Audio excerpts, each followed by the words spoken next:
Nagse-celebrate kami kasi may bagong naging part ng team.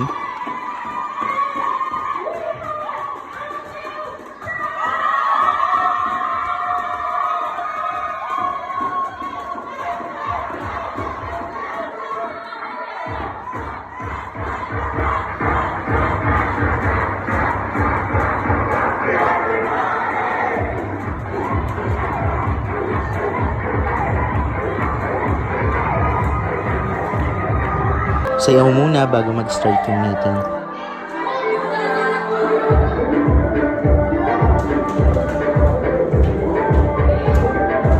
After ng meeting, another meeting naman for exclusive group. So yan, dito ako sa office ngayon. Nandito ako sa office. And syempre, social media marketing yung ginagawa namin. And nandito rin yung team as well. And syempre, nag-start ako na ako mag-work ngayon. So, nandito rin yung team.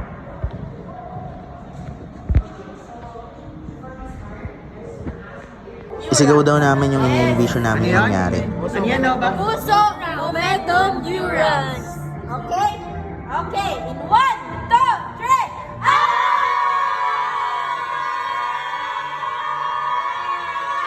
3. Puso Momentum Neurons.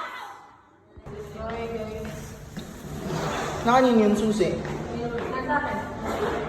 Nani?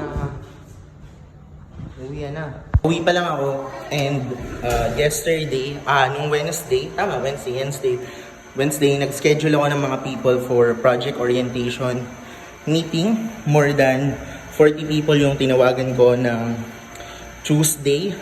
And then out of 40 people na tinawagan ko, nasa 20 mahigit yung sumagot. Siguro mga 24-25. And out of those 25 people na sumagot, 17 yung na-schedule ko for the project orientation meeting. And out of 17 na na-schedule ko for the project orientation meeting, ang nag-show up lang ay 7, 7. Bakit 7? Ewan ko kasi karamihan ng mga Filipino, pinalakas sila na walang manners.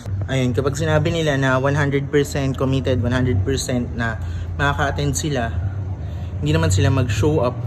So, ewan ko ba, pinalakas sila ng mga magulang nila na walang manners. And after nun, yung same day, mga hindi nakikipag-communicate. So ngayon, nag-schedule ako for the project orientation meeting for social media marketing ng more than 34 people. Tingnan natin kung ilan mag-show up tomorrow, Friday.